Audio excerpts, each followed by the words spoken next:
할렐루야. 주 예수 그리스도의 이름으로 하나님 말씀 증거하겠습니다. 하나님 말씀 시편 23편입니다. 시편 23편 1절부터 6절까지 말씀을 공독하겠습니다.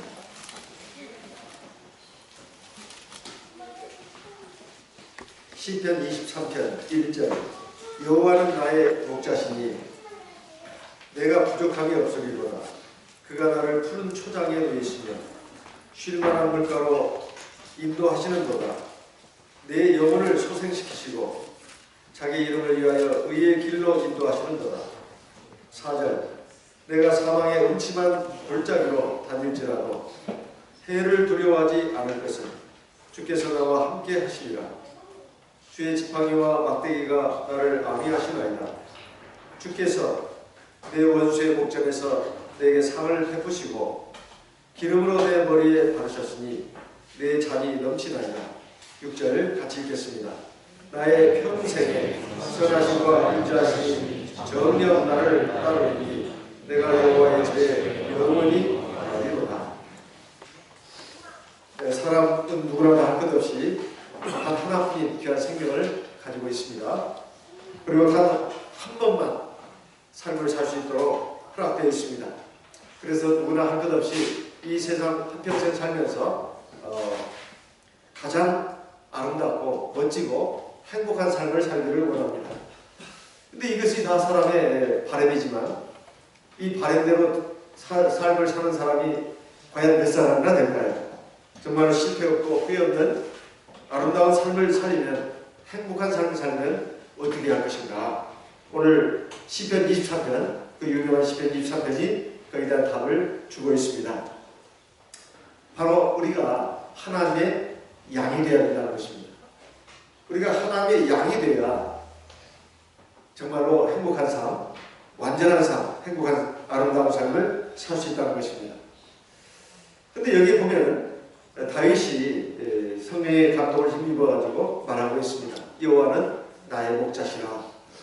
이걸 뒤집어서 말하면 나는 하나님의 양이다, 이런 말입니다. 하나님이 나의 목자가 된다면 나는 그분의 양이 된다는 것입니다.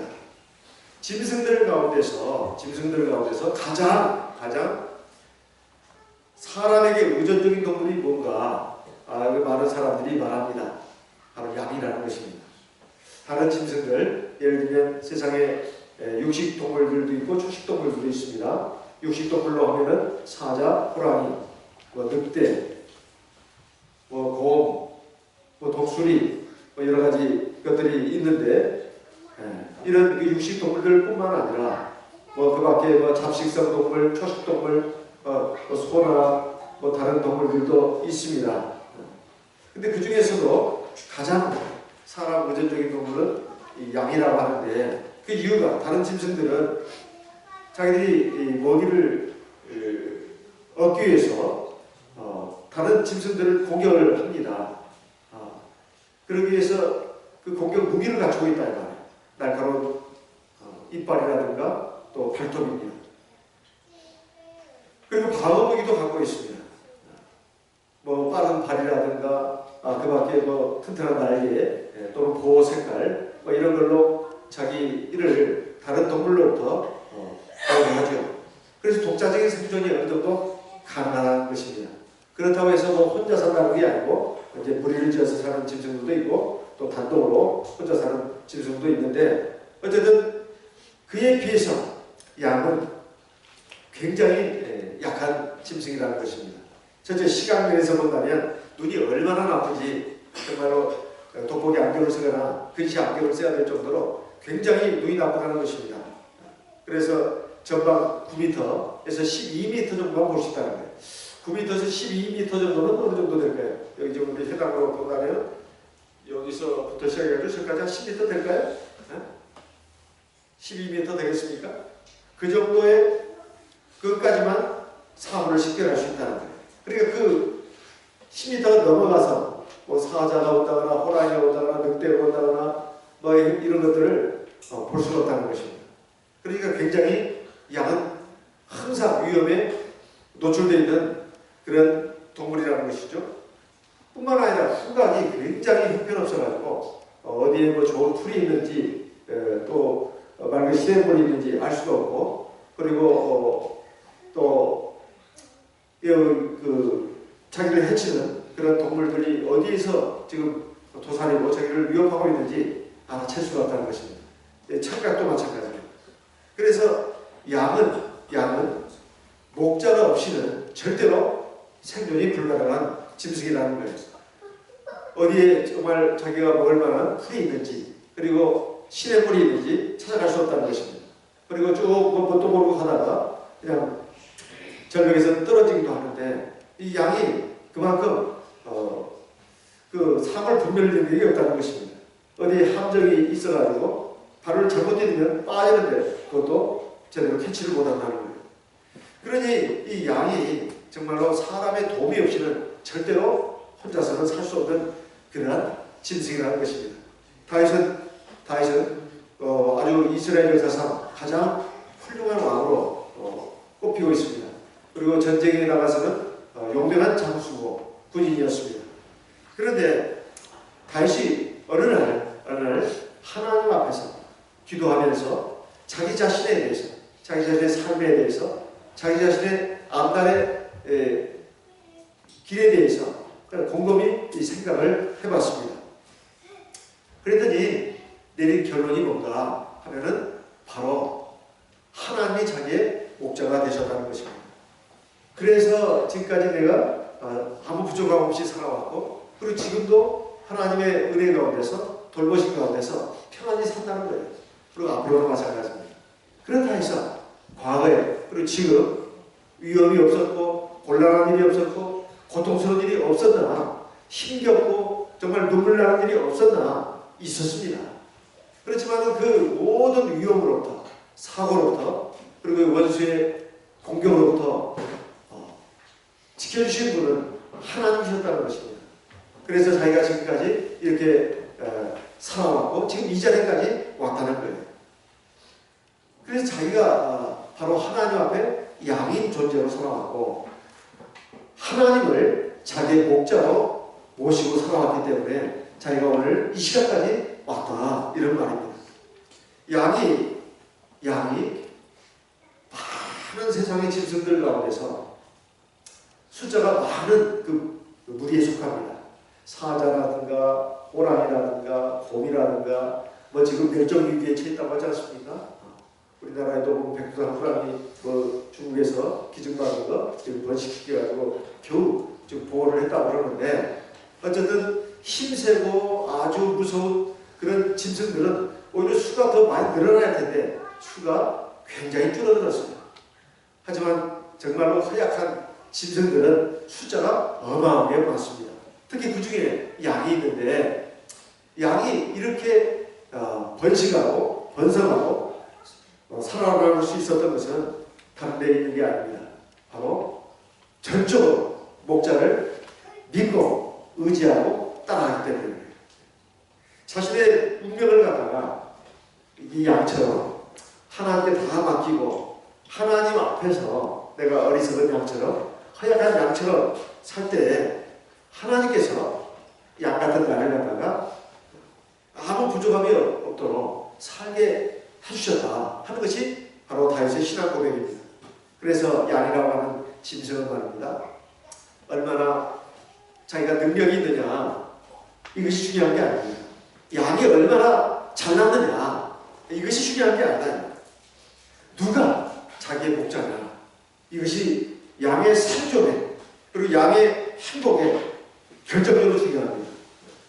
그리고 내가 하나님을 목자로 모시고 양으로 살 때 내가 진정으로 안전하고 행복한 삶을 살 수 있다 하는 것입니다.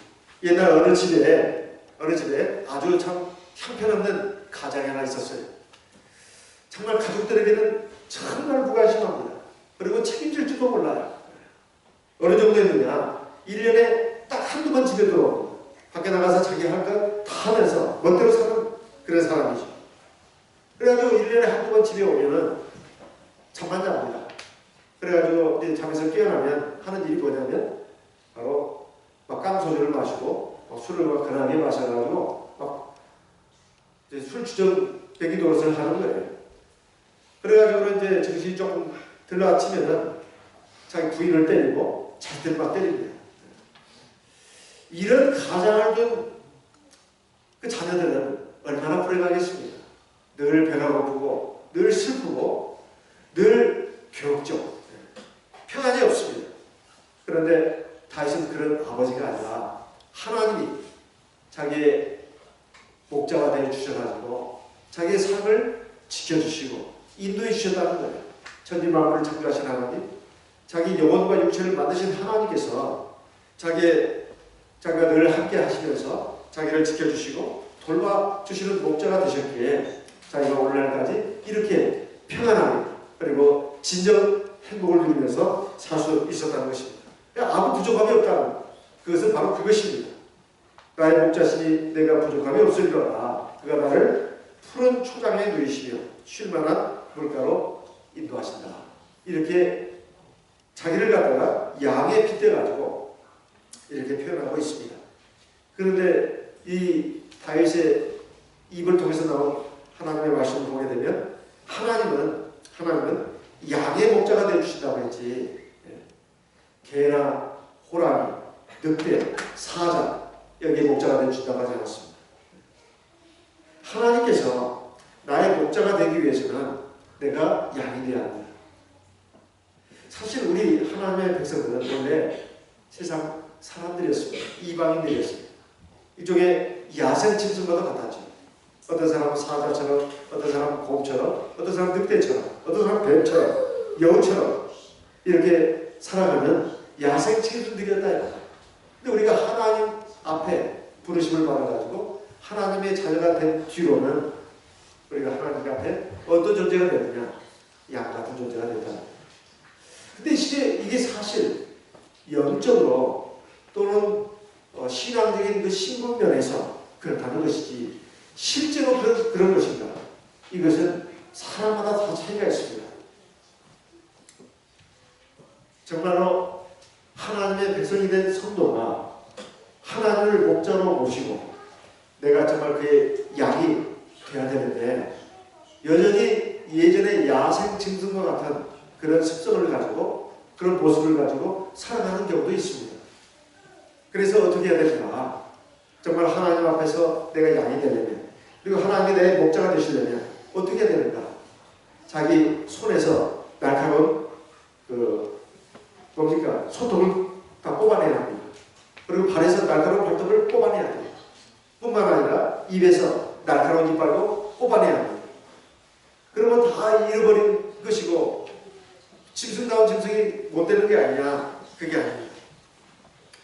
전적으로 하나님만을 믿고 의지하는 사람이 되어야 된다는 거예요.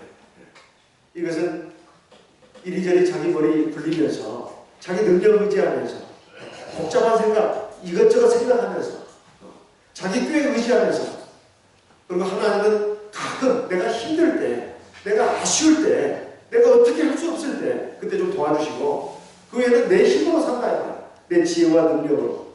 그런 것이 아니라 자기에게 설령 뭐가 무기가 있더라도 좀 능력이 있더라도 지혜가 있더라도 뭔가 스펙이 있더라도 그걸 믿고 의지하지 말고 전적으로 하나님만을 믿고 의지하면서 사는 그런 양 같은 존재가 되어야 된다. 그래야 하나님께서 완전하게 그의 목자가 되어주시는 겁니다. 근데 우리는 정말로 전적으로 하나님을 믿고 의지하냐. 우리가 다윗을 믿음의 영웅이라고 합니다. 다윗뿐만이 아니죠. 성경에 위대한 하나님의 사람들이 많이 나옵니다. 그 사람들이 못나서 하나님을 전적으로 의지하고 그런 거 아닙니다. 가버리도 뛰어나고 인물도 좋고 그리고 능력도 있고 정말 세상에 어디다 내놔도 꿀릴 것 없는 사람도 많습니다.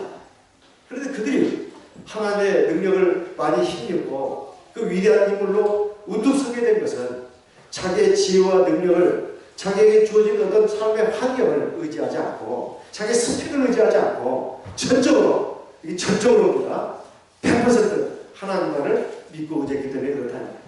그랬을 때 자기에게 있는 그 알량한 스펙, 알량한 지식, 지혜, 능력이 꽃을 피우고 더 놀라운 하나님의 역사를 일으키는 그 하찮은 도구가 될 수가 있는 것입니다. 그래서 하나님께서 우리를 양으로 삼으신 이유를 우리가 좀 알아야 됩니다. 우리가 보통 하나님 앞에서 양이 되어야 된다. 좀 바보가 되라는 소리냐?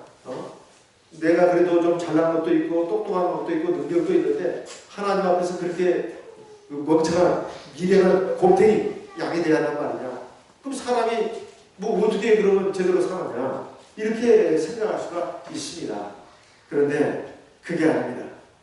그래서 많은 사람들이 생각하기를 하나님을 믿으면 자기를 부정하고 욕망을 포기하고 그리고 하나님의 노예가 돼서 살아야 된다고 하는데 나는 그런 강신도로 살기는 싫다고 믿어도 그런 강신도는 되기 싫다고 이렇게 뻗대는 사람들이 있습니다. 그리고 하나님 믿으면 세상 부정하고 세상 욕망 포기하고 그냥 거지로 그런 대로 살란 말이냐 물문일자로 살란 말이냐 이렇게 막 그 반발을 힘을 가진 사람도 있습니다. 교회를 나오면서도 내가 좋아하는 그 세상에 다 있는데 그거 다 포기하고 살라는 말이냐 이렇게 하면서 하나님 믿어도 그냥 적당히 믿어야지 그렇게 광신도로 믿으면 안 돼. 아주 축복까지 하는 사람도 있습니다. 그런데 정말 그럴까요? 하나님께서 우리를 구원하신 목적은 다른 데 있는 게 아닙니다. 바로 오늘 읽은 말씀을 보게 되면 그가 나를 어디에 누이신다고요? 푸른 초장에 누이시고 또요 실망한 물가에 누이신다. 하나님이 나를 구원하셔서 자기 백성으로 삼으신 데에는 이유가 있습니다. 참 행복, 완전한 행복을 주시기 위한 목적이 있는 거예요. 자, 양들이 먹는 것이 뭡니까? 양들이 먹는 것이 풀이죠. 그러니까 푸른 초장, 풀밭으로 인도하신다는 거예요. 그러니까 우리에게 뭘 주신다, 안 주신다? 주신다는 겁니다. 그리고 가장 좋은 풀을 주신다는 거예요. 쉴만한 물이라고 보겠습니다. 사람이 일만 하면서 먹고 살기 위해서 일만 하면 살 수는 없잖아요. 그죠? 네. 즐기는 것도 있어야 하잖아요. 쉬는 것도 있어야 하잖아요. 그러니까 뭔가 이 평안한 삶, 먹는 것은 해결되는데 평안이 없어요. 그리고 뭐 즐거움이 없어. 이건 삶이 아닙니다. 하나님께서 사람에게 음악을 주신 것도 나는 참 지혜라고 생각합니다. 음악을 듣고 또 노래를 부르고 이러면서 힐링이 되잖아요. 그래서 참 하나님이 얼마나 지혜로우신지 기도와 말씀만 주시지 않고 찬송도 부르라고 하는 이유를 제가 알 것 같습니다. 특히 우리 한국 사람들에게는 딱 맞잖아요. 그죠? 가물을 즐기니까 노래만 부르는 것만 가지고는 삶이 않잖아요. 춤도 춰야 돼요. 그래서 방탄소년단이 그렇게 유명한 거 아니겠습니까? 어쨌든 흉내도 못 낼 그런 그 기가 막힌 노래, 그 춤들을 추는 것이 요즘은 아주 굉장히 대단한 것으로 지금 평가를 받는 세상이 되었습니다. 근데 그것을 보면서, 들으면서 우리가 마음에 어떤 힘을 얻고 위로를 받는다. 클래식 음악이 그런 타고난 음악만은 아닙니다. 들으면 이상하게 뭐 좋은 마음이 안정이 되고 또 좋은 생각도 떠오르고 그래서 보면은 뭐 대단한 인물들도 보면 음악을 좋아하고 사랑하는 경우도 많습니다. 그런데 우리에게 이런 평안한 삶을 주시는 것도 바로 하나님이 주시는 선물이다 이런 것입니다. 요한복음 10장에 예수께서도 말씀하셨습니다. 요한복음 10장 9절, 10절, 11절 말씀을 읽어보겠습니다. 요한복음 10장 9절 같이 읽어보겠습니다. 요한복음 10장 9절입니다. 같이 읽겠습니다. 내가 문이니 누구든지 나로 말미암아 들어가면 구원을 얻고 또는 들어가며 나오면 꼴을 얻으리라. 자, 우리가 하나님 믿는 목적이 뭐죠? 바로 구원받기 위해서 믿는 거 아니겠습니까? 저 영원한 하나님 나라에 들어가기 위해서입니다. 그러면은 그 하나님 나라 죽어서 가는 나라 그거 그냥 보험 하나 들어놓고 우리가 그냥 신앙생활 하는 거 아니냐? 그게 아닙니다. 저 영원한 하나님 나라에 들어가서 가장 우리에게 있어서 가장 중요한 목표입니다. 뿐만 아니라 우리가 주님을 우리의 목자로 모시고 주님을 통해서 들락날락하면 지금 주님과 교제하는 걸 말합니다. 그러면 꼴을 얻는다는 거예요. 꼴이 뭐죠? 꼴이? 양에게서 꼴이 뭡니까? 풀입니다. 풀. 먹고 사는 문제를 해결해 주신다. 이런 말씀이에요. 10절 같이 읽어보겠습니다. 10절 도적이 오는 것은 도적질하고 죽이고 멸망시키려는 것뿐이요 내가 온 것은 양으로 생명을 얻게 하고 더 풍성히 얻게 하려 그런 것이다. 아니 생명을 얻었으면 되었지 뭐 풍성히 얻는다는 게 뭐겠습니까? 그리고 영원한 하나님 나라에 대한 그 약속이 그에게 이루어지게 할 뿐만 아니라 이 세상에서도 풍성한 은혜 가운데서 살게 주신다는 거예요. 11절 같이 읽어보겠습니다. 나는 선한 목자다. 선한 목자는 양들을 위하여 목숨을 걸거니와. 우리 주님이 바로 선한 목자로서 우리에게 오셔서 우리에게 참 생명 구원을 주실 뿐만 아니라 우리가 이 세상에 살아가는 데 있어서도 필요한 것들을 꼭 주신다. 이런 말씀입니다. 그런데 세상 사람들은 여전히 풍성한 삶이 세상에 있다고 생각해요. 좋은 것이 세상에 다 있다고 생각합니다. 여러분 일주일에 한 달에 한두 번 뭐 이렇게 대형 할인 매장에 가보시게 되면 또 백화점에 가보시게 되면 얼마나 좋은 것들이 막 산더미처럼 아주 풍성하게 화려하게 진열되는지 모릅니다. 그러면 참 너무나 멋지는 거예요. 야, 참 이 좋은 것들이 여기 다 있네. 쇼핑하는 맛도 나고 참 돈만 있으면 다 사고 싶은데 다 사지도 못하고 그런 걸 보면서 참 우리가 참 살기 좋은 세상에 살고 있다고 그러면서 또 그것을 다 마음껏 살 수 있는 사람 또 그렇지 못한 사람 이 상대적인 비교감 때문에 마음의 고통을 느끼기도 하지만 어쨌든 좋은 것들, 화려한 것들, 멋진 것들이 세상에 다 있다고 본다 이 말이에요. 그런데 우리가 꼭 기억해야 할 것이 있습니다. 진짜로 풍성한 삶이라고 하는 것은 그런 물질의 일이 아니라 영혼이 있다 하는 것입니다. 물질이라고 하는 것은 수단이고 절대 목적이 될 수 없다. 그래서 우리가 꼭 알아야 되겠습니다. 누가복음 12장에 우리가 늘 많이 보는 말씀이 나오죠. 어떤 부자가 농사를 아주 크게 짓는 거농이었는데 뭐 얼마나 지금까지 농사를 잘 지어가지고 창고에 쌓아놓은 것이 많았는지 올해 농사도 풍년입니다. 그래서 밤에 자면서 혼자 생각하는 거 아닙니까? 내가 지금까지 거둔 농작물이 너무 많아가지고 어디 저기를 뚫었네. 그래 내일은 일어나서 창고를 좀 더 확장시켜야겠다. 혼자 생각을 했습니다. 그리고 내가 지금 평생 먹고 살 것이 다 갖춰져 있으니까 이제는 편히 쉬자. 즐기자. 이렇게 혼자 말을 했어요. 근데 하나님께서 그에게 말씀하지 않았습니까? 마음속에 내가 네 영혼을 오늘 밤 취하여 할 것인데 그럼 네가 지금까지 쌓아놓은 것이 네 것이 되거든요. 이렇게 말씀했습니다. 사람의 생명이 그 소유에 능력한 데 있지 않다. 자기 영혼의 생명보다도 더 귀한 건 없다는 것입니다. 그런데 그 영혼의 생명을 하나님이 주고 있다는 것이고 또 그 영혼을 갖다가 우리 육체라는 그릇에 담아가지고 한평생 살게 하신 분도 하나님이십니다. 그리고 한평생 살게 하면서 필요한 물자도 공급해 주시는 분도 하나님이십니다. 그런데 사람이 그걸 모르고 그거 무시하고 그냥 돈 많이 버는데 세상에서 성공하고 출세하는데 모든 걸 갖다 쏟아붓는다 이 말이에요. 그러고는 나중에 딱 죽게 된다. 그럼 네 것이 되느냐. 다 허사가 되는 것이 아니냐 그런 것입니다. 우리가 잘 아는 말씀이지 않습니까?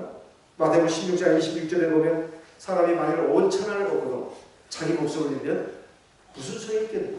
사람이 무엇을 자기 목숨과 바꾸겠느냐. 이렇게 주님께서도 말씀하셨는데 우리가 이 말씀들은 머리로는 잘 알고 있습니다. 알고 있어요. 그런데 가슴으로는 이걸 구구절절하게 그렇다. 하나님이 나를 이 세상에 내보내가지고 한평생 살게 하셨고 필요한 모든 걸 주신다. 그리고 내가 아무리 노력한다 해서 애쓴다 해서 용을 쓴다 해서 되는 게 아니라 하나님을 전적으로 믿고 의지하고 하나님을 따라가야 된다. 이것이 그냥 머릿속으로는 좀 있는데 이 가슴까지 내려오지는 않았어요. 그래가지고 우리 삶을 보면 철저로 하나님을 믿고 의지하지 않는다 이 말입니다. 겉모습은 양인데 그냥 저 개처럼 고양이처럼 혹은 야생 짐승처럼 이렇게 살아간다. 이거 어떻게 양이라고 할 수 있겠습니까? 그러니 하나님의 온전한 은혜와 능력이 함께하지 않는 거예요. 하나님을 믿어도 믿는 것이 온전하지 않는다 이 말입니다. 의지하는 것도 온전하지 않아요. 그리고 하나님 순종하는 것도 온전하지 않습니다. 그래서 어떻게 하나님이 방법을 쓰시느냐? 늘 푸른 초장에 그리고 실만한 물가로 인도하시는 하나님이 아닙니다. 우리가 어떻게 하신다고요? 때때로 사망의 음침한 골짜기로 지나가게 하신다. 이런 말씀입니다. 이게 하나님의 지혜예요. 사망의 음침한 골짜기로 가면은 막 그냥 무서워 떱니다. 이러다가 내가 죽는 게 아닐까. 어떤 강도가 나타나서 나를 죽이고 내 가진 모든 것을 다 뺏어가지 않겠는가. 그리고 내가 어떤 야생 짐승을 만나서 지금 큰 또 공격에 처하지 않겠는가. 그리고 이 사망의 음침한 골짜기로 가니 어떤 위험이, 어떤 실패가, 어떤 낭패가 기다리고 있는지 알 틈이 없습니다. 정말로 가슴 조이면서 두근두근 하면서 지나가죠. 얼마나 무서운지 모릅니다. 막 빛은 한 줄기도 비치지도 않고 아주 음흉합니다. 그리고 무서운 짐승의 울음소리도 들리고 여러가지 그 흉측한 그런 기운이 아주 그 골짜기에 꽉 차있다 이 말이에요. 이럴 때 얼마나 무서운지 모릅니다. 그리고 진짜 가다가 돌불에 걸려가지고 넘어지기도 했어요. 무릎이 깨지고 그 피가 납니다. 아, 이러다가 내가 죽는 게 아니다. 가다가 또 어떤 함정에 빠져가지고 허적거리기도 했습니다. 간신히 찌푸리 잡고 기어나오긴 했으면 아주 사망의 골짜기 그런 곳이다 이 말이에요. 그런데 그 골짜기를 통과하면서 내가 어떤 정도의 사람인가가 나타납니다. 즉 자기의 신앙이 형편없었다는 거 이걸 알게 된다. 그리고 내가 하나님을 전적으로 믿고 의지하는 사람이 아니었다는 것도 깨닫게 됩니다.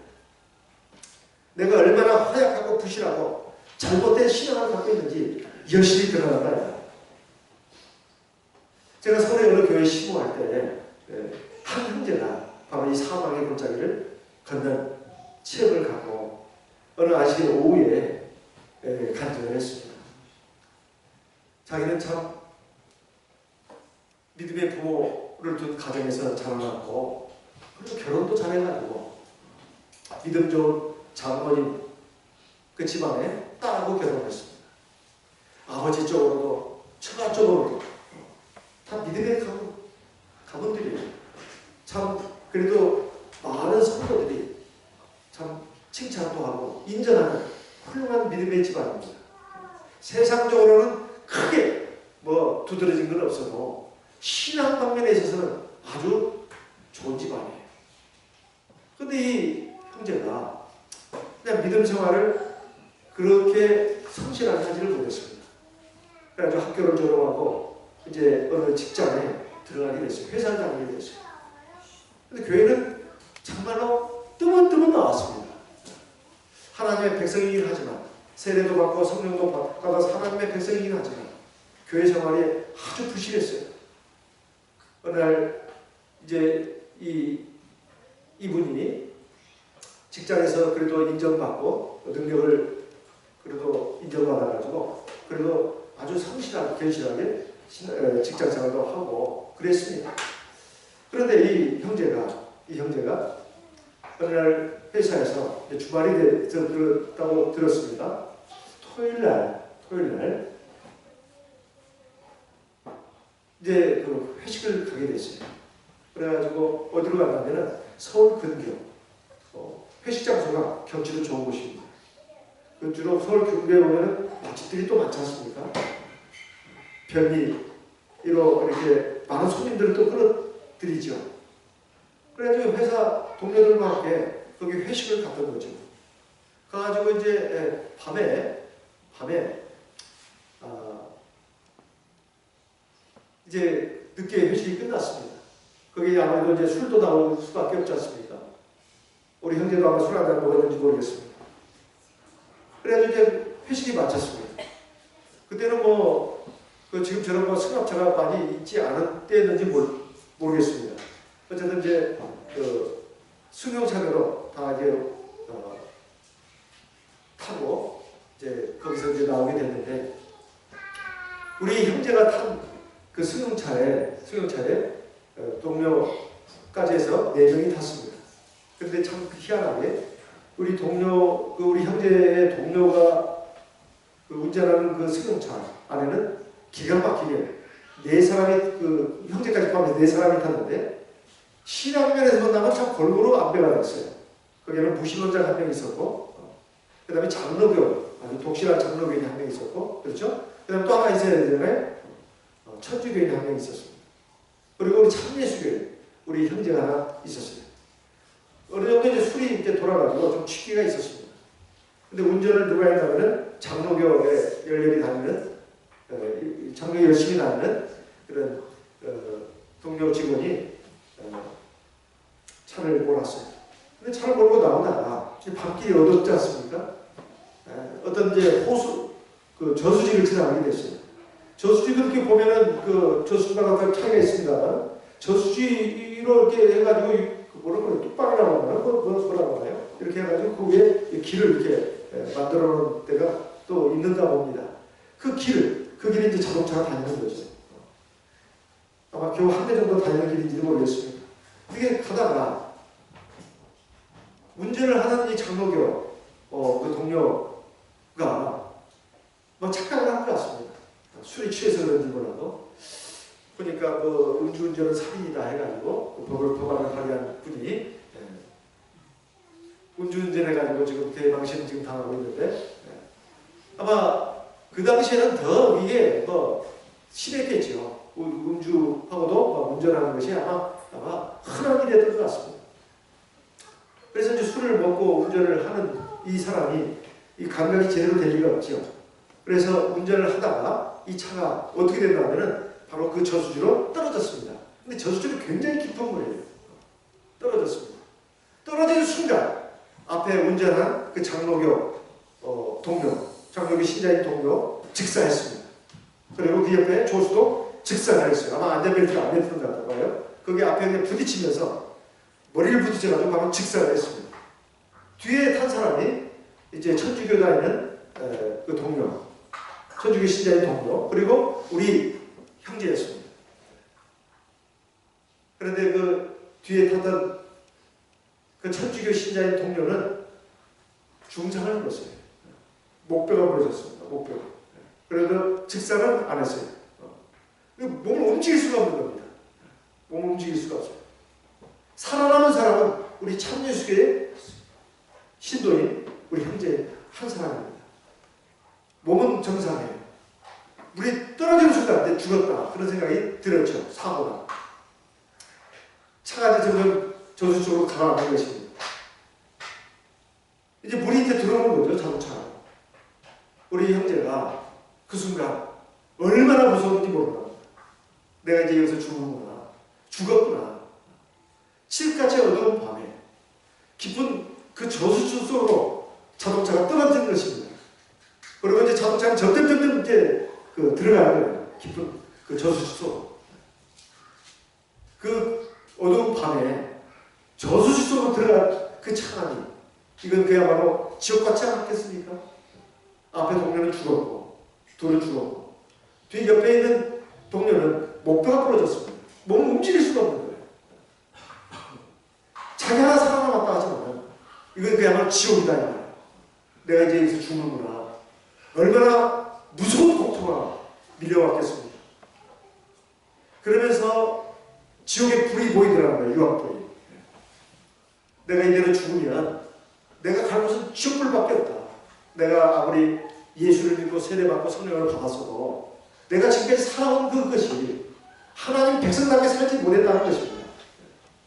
안식일도 지키지도 않고 그냥 세상에서 돈 벌겠다고 열심히 하긴 했지만 하나님 앞에서 마음으로도 또 몸으로도 그 큰 죄는 안 졌다 하더라도 하나님 앞에 참 더 제대로 삶을 살지 않았다는 거예요. 그럼 내가 갈 곳이 어디냐 이 말이죠. 본능적으로 순간적으로 지옥의 불못이 보였습니다. 너무너무 무서웠어요. 내가 이대로 죽는다면 어떻게 될 것인가. 그러면서 자기 눈앞에 사랑하는 가족들의 얼굴이 떠올랐습니다. 아내, 그리고 두 아들들. 그 모습이 막 떠오르는 거예요.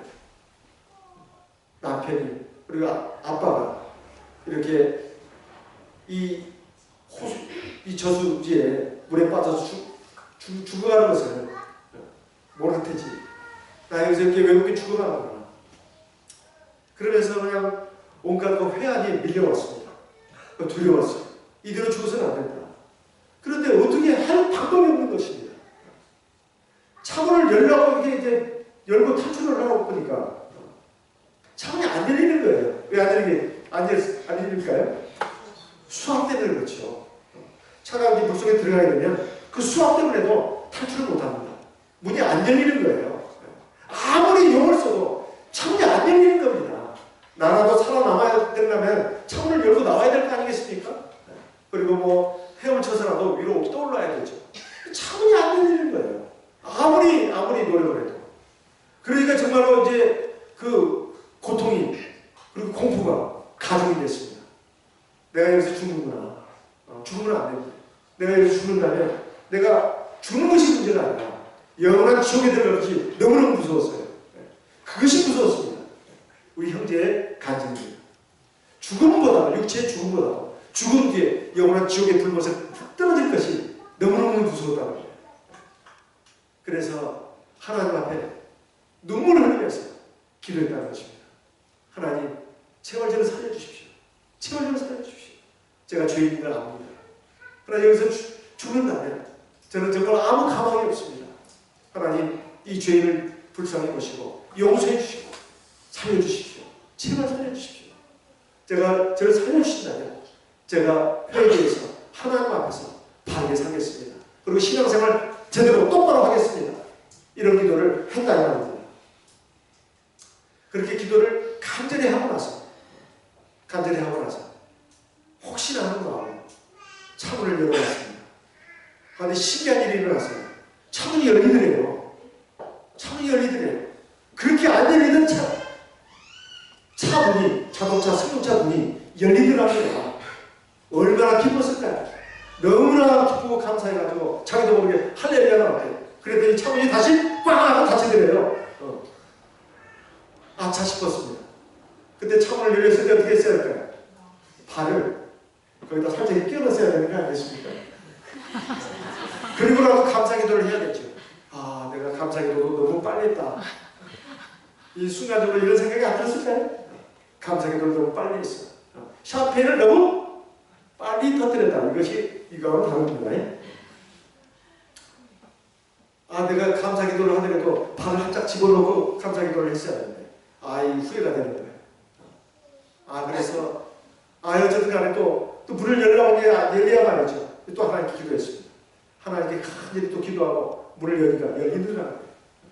그리고 이제 하나님께 나를 살려주시구나. 그래서 이제 탈출하려고 보니까 옆에 살아있어요.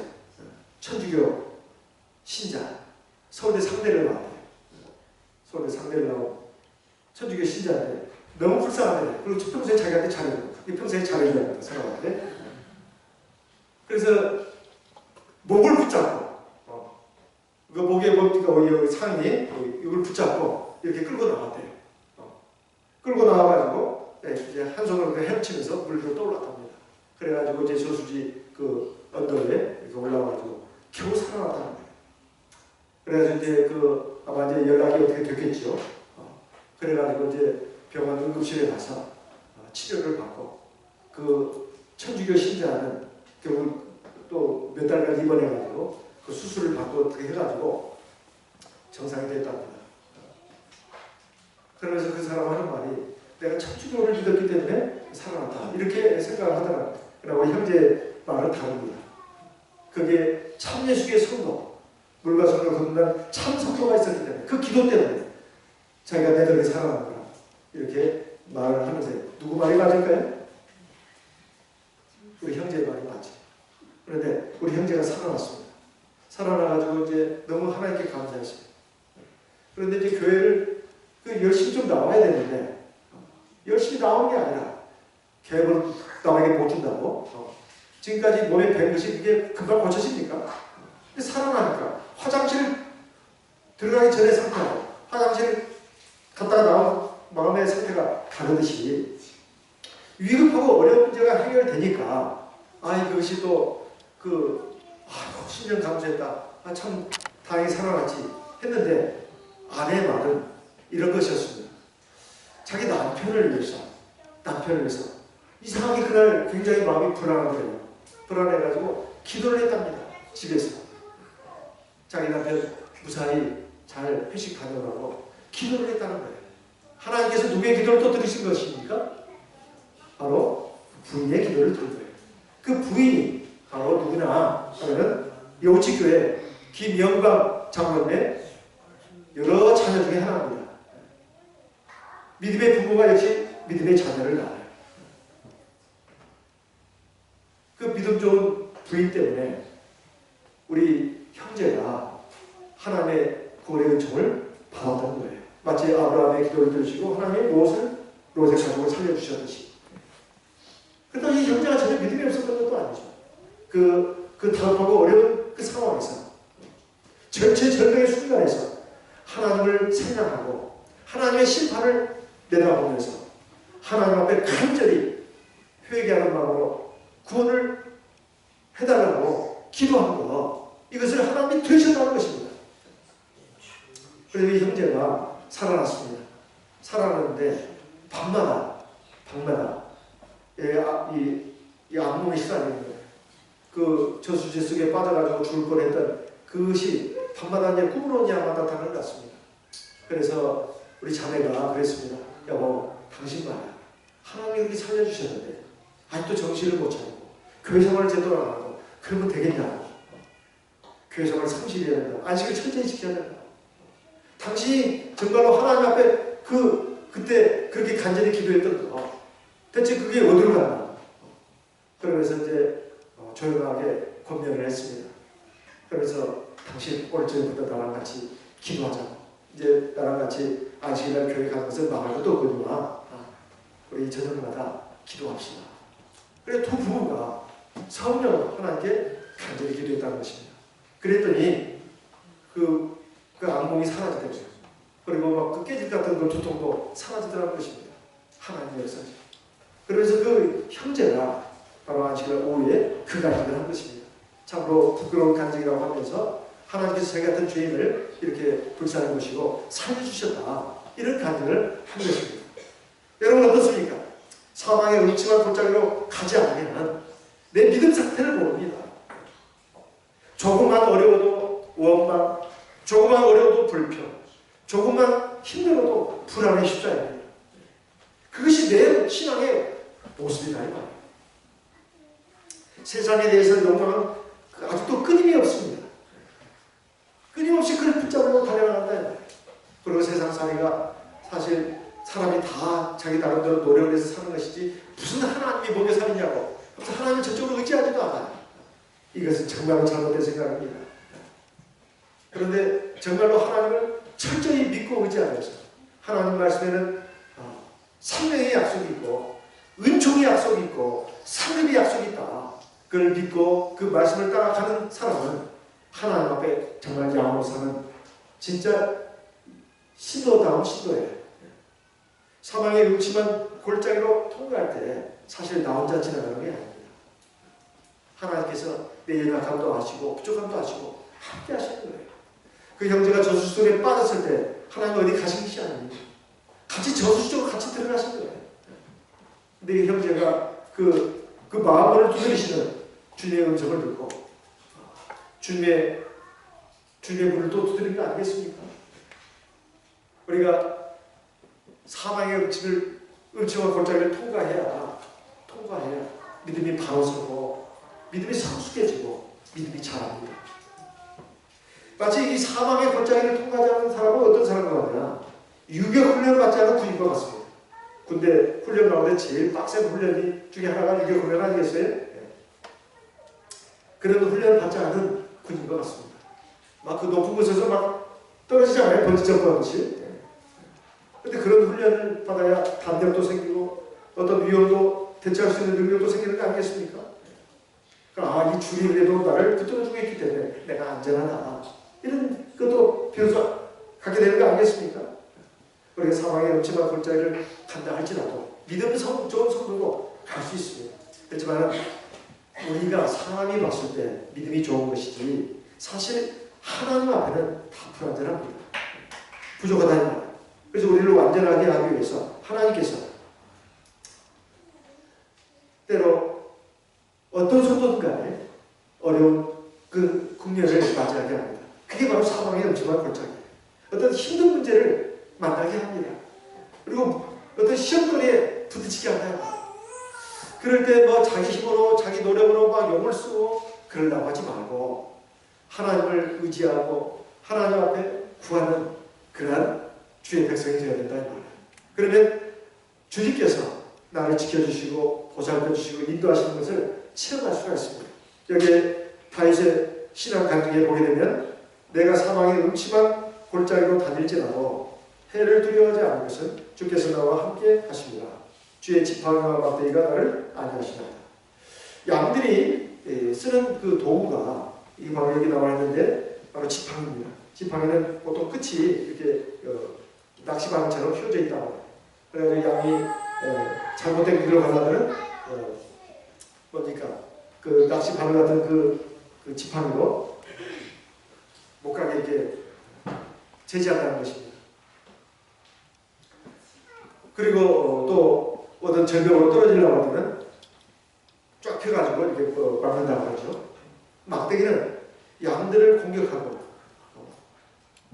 다가오는 그런 흉악한 그 짐승들을 물리치는 공격무기로 쓴다고 합니다. 그러니까 하나님께서 자기 백성들을 마치 목자가 양을 돌보고 모든 위험으로부터 지켜주는 것처럼 그렇게 보살펴시고 그리고 지켜주신다는 거예요. 그런데 이렇게 해가지고 하나님께서 우리에게 지금 바라시는 게 뭔가 하면은 바로 3절에 내 영혼을 소생시키시고 자기 이름을 위하여 의의 길로 인도하신다. 사실 영혼을 소생시킨다고 하는 것은 우리가 예수를 구주로 믿고 물과성을 거듭다면 우리 영혼은 살아났습니다. 그런데 영혼이 살아났다 해서 다 살아있는 게 아닙니다. 성도들마다 신앙 상태가 다 제각각입니다. 그 신앙 생활도 다 제각각이에요. 그러다 보니까 어떤 경우에 성도님들은 아직 신앙 생활이 바로 제대로 안 하고 세상의 육적인 생활에 좀 많이 매여 있는 경우가 많이 있어요. 그러다 보면 영적으로 반드시 침체가 되게 되어 있습니다. 영적으로 침체가 되게 되어 있습니다. 그러면 믿음이 고장난 거죠. 믿음이 작동을 안 하는 것입니다. 이 굉장히 위험한 상태예요. 그래가지고 어떤 유혹이 오면 그게 쉽게 넘어져 버리고 그리고 어떤 어려운 시험이 오면 그게 또 넘어집니다. 안절부절 못한다. 그것이 뭐와 관련이 있느냐? 영적인 침체와 관련이 있습니다. 영적인 침체가 어디서 오느냐? 하나님의 말씀을 제대로 먹지 못한 데서 오는 것이 첫째 원인입니다. 하나님의 말씀을 제대로 먹지 못하고 자꾸 다른 일로 바쁜 사람들이 있어요. 자기 딴에는 굉장히 중요한 일이에요. 그리고 의미 있는 일입니다. 그리고 아주 기분 좋은 일이에요. 그런데 하나님의 입장에 봤을 때는 쓸데기 없는 일도 많습니다. 별로 영향가 없는 일도 많아요. 그런 일로 굉장히 바쁜 겁니다. 그러면 정작 중요하게 생각할 것은 소리한다. 뭐요? 하나님 말씀 묻는 거. 그러니 반드시 영적인 신체가 오게 되어 있습니다. 이것은 목자들 얘기가 아닙니다. 옛날에 엘리야가 850대 1로 승리하지 않았습니까? 바알산에서 450명, 아세라에서 400명 놀라운 승리를 거뒀죠. 하늘에서 불이 떨어졌습니다. 하나님의 참신이고 다른 것은 다 거짓신이고 이스라엘 백성들이여 제발 그 헛된 우상 숭배 잘못된 삶에서 돌이키라고 그 한 가지 기적으로 아주 영웅적으로 드러냈습니다. 그리고 그 거짓 선자들을 기존 시대가로 가서 단칼에 죽이지 않았습니까? 그리고 3년 동안 내리지 않던 비가 3년 반 동안 내리지 않던 비가 내려왔어요. 이스라엘 백성들이 다 환호하고 놀렸고 하나님만이 참된 신이라고 했습니다. 그런데 이세벨 아합의 왕비가 엘리야를 죽이려고 사신을 먼저 보내지 않았습니까? 내일 이맘때 너를 죽일 것이다. 그것은 피신할 기회를 준 거잖아요. 알아서 꺼져 이 말이죠.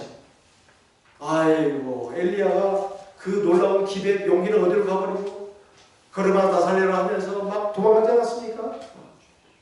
그래가지고 광야까지 가는데 로델나무 아래 이제 쓰러지게 되죠. 거기서 하나님 내가 더 살아서 뭐합니까? 차라리 나를 죽여주십시오. 나 같은 것은 정말로 값어치 없는 인생입니다. 내 모든 믿음의 열정을 하고 갑니다. 나는 형편없는 놈입니다. 하나님 나를 좀 죽여주십시오. 그렇게 기도하다가 지쳐 쓰러졌는데 천사가 나타나가지고 어루만지면서 뭘 줬죠? 뭘 줬습니까? 1번 카스테라, 2번 찐빵, 3번 숯불에 구운 떡.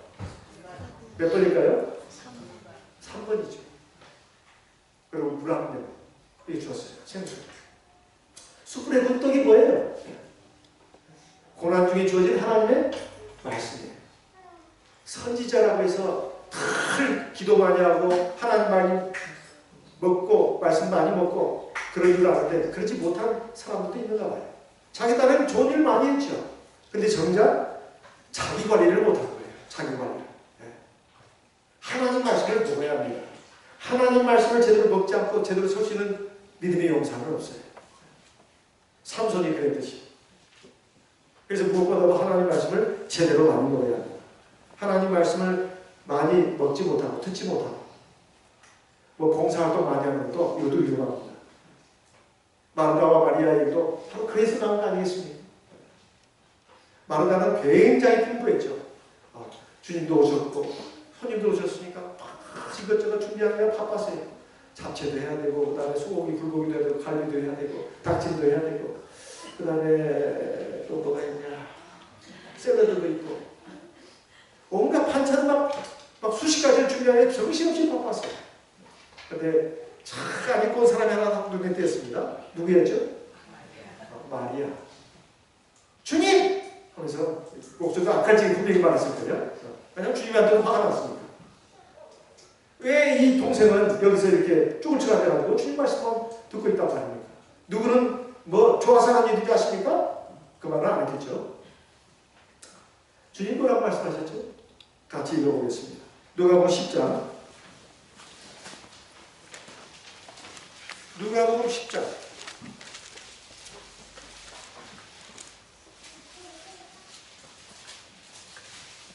40절, 38, 39절. 그에게 마리아라는 동생이 있어 주의 발 아래 앉아 그의 말씀을 듣더니 40절 같이 읽습니다. 마르다는 준비하는 일이 많아 마음이 분주하지라. 예수께 나아가는데 주여 내 동생이 나 혼자 일하게 되는 것을 생각지 아니하시나니 저를 명하사 나를 도와주라 하소서. 41절 주께서 대답하여 가라사대 마르다야 마르다야 네가 뭘로? 많은 일로 염려하고 근심한다. 40절 같이 있습니다. 그러나 몇 가지만 하든지 혹 한 가지만이라도 족하니 마리아는 이 좋은 편을 택하였습니다. 빼앗기지 않아요. 제가 지금까지 20몇 년간 교회를 하면서 항상 감사하고 참 감사하는 부분이 있습니다. 바로 우리 자매님들이 안식일을 잘 지키도록 성도들이 교회 오면 안식일 오전 예배를 드리면 섭섭하잖아요. 그죠? 오후 예배도 잘 드리라고. 그래서 점심을 먹기 시작한 겁니다. 원래는 교회에서 점심 먹지 않았어요. 우리 교회가 일반교회다. 그런데 점심을 먹게 된 것이 오후 예배를 드리기 위해서 점심을 먹은 거예요. 그런데 이것이 이제 가다 보니까 자꾸 이게 변질되기 시작했어요. 처음에 작기 시작했습니다. 점심이라는 것이 원래 마음에다 접찍는 거예요. 마음에다 접찍는 거. 간단하게 먹는 겁니다. 잘 먹는 건 집에서 잘 먹는 거예요. 그래서 주님의 말씀은 이겁니다. 김치 하나, 국 하나. 그럼 반찬이 벌써 2개잖아요. 거기다가 한두 가지. 뭐 멸치볶음이나 하나 하든가 아니면 뭐 하나 하든가. 채소 반찬 하나 하든가. 딱 한두 가지. 2-3 가지면 족하다는 거예요. 그게 많이 준비할 필요가 없다는 것입니다. 지난주에는 짜장밥이었는데 이번 주도 짜장밥. 그 불편한 일이 아니다. 맨날 먹는 것이면 물립니다만 일주일에 한 번 먹는 것이 뭐가 물리냐에 말이에요. 어느 교회에서는 맨날 칼국수를 먹습니다. 지금은 이제 바뀌었다고 합니다만 근데 다시 들어가는 게 없어요. 멸치 국물에다가 파 좀 썰어놓은 거, 그다음 밀가루 그냥 반죽해서 이게 나오는 것입니다. 그런데 다 군말 없이 다 맛있게 먹는 거 아니야. 그걸 한 그릇 더 달라고 먹는 분도 제가 봤어요. 저는 그렇게까지 밀가루 음식을 좋아하지는 않는데, 그래도 안식이라고 성도들과 같이 찬이 없더라도 김치 하나 넣고 장 찌그러가지고 이렇게 찌그러다가 신철라고 하는데, 찌그러가지고 이렇게 그 칼국수 먹는 맛이 참 기가 막힙니다. 여가 고기를 먹으면서 서로 다투르거나 여간 채소를 먹으면서 서로 화목하는 것이 더 낫다고 저번에는 나오지 않습니까? 그래서 우리 부인반들이 음식 준비하려고 많이 애쓰는 건 아니에요. 그래서 제가 심화하는 교회에서는 반드시 식사 당번들은 금요일이든 아니면 토요일 일찍 와서 미리 준비를 합니다. 그리고 예배 다 참석을 합니다. 그리고 식사 당번은 주기도를 할 때나 마지막 찬송 부를 때나 나갑니다. 이것이 이 정착이 되어 있어요. 수호도 아마 그렇게 하는 걸로 알고 있습니다. 어쨌든 식사 당번들은 한 달에 한 번 정도, 두 달에 한 번 들어오는데 다 애쓰시죠. 하나님 앞에서 충성하고 봉사하게 삽니다. 그 이유가 예배드리기 위해서 하는 거예요. 그래서 봉사자들도 하나님 말씀을 먹지 않고 봉사만 하면 그날 안식을 안 지킨 거라고 봐도 과언이 아닙니다. 그래서 안식일 맨날 지키는 안식일 그렇게 생각하시면 안 됩니다. 하나님 앞에 나올 때는 하나님 말씀을 먹기 위해서 나가는 거예요. 생명의 양식을 먹기 위해서. 그 양식을 더 먹기 위해서 육의 양식을 조금 먹는 것입니다. 그래서 우리 부인반들이 지금까지도 잘 해오셨고 앞으로 잘 해가실 걸로 압니다. 너무 거기 애찬에다가 힘을 많이 기울이지 않기를 바랍니다. 잘 먹는 것은 집에서 잘 먹고 교회 와서는 가난하게 먹는다. 그 대신 예배에 집중한다. 이런 마음으로 해야 이것이 정상이죠. 이게 정상입니다. 이걸 가지고 지금 따따따따 할 일이 아니다 이 말이에요. 그래서 많은 교회들이 그렇게 하고 있습니다. 수원도 그렇게 하지는 않습니다. 그렇게 하지 못하고 있다면 그렇게 하시기 바랍니다. 이건 주님의 이름으로 고백하는 것입니다. 그런 애찬 봉사만이 아닙니다. 교회의 모든 것이 마찬가지입니다. 그 봉사는 봉사일 뿐입니다. 정말로 중요한 것은 하나님 앞에 나와서 예배드리는 것입니다. 하나님 말씀을 먹는 것, 그리고 성령으로 기도하는 것. 이것이 핵심입니다. 이걸 절대로 놓치거나 소홀히 해서는 안 됩니다. 이게 약해지서는 안 된다. 오늘 많은 성도들이 물질적인 면보다 지역적인 부분에 많이 신경을 쓰고 거기에 몰두하고 있습니다. 그리고 영적인 침체가 반드시 오게 돼 있어요. 신앙은 제대로 잘하지 못하고 반드시 어긋나게 잘합니다. 어떤 문제가 오면 반드시 넘어지게 돼 있어요. 근본적인 치료 방법은 하나님의 말씀과 성령의 기도에 힘쓰는 것입니다. 그렇게 됐을 때 우리가 사망의 음침한 골짜기도 잘 통과할 수가 있습니다. 그리고 이제 주님께서 원수의 목전에서 우리에게 베푸시는 상도 받을 수가 있습니다. 하나님께서 우리 머리에 기름을 넘치도록 부어주십니다.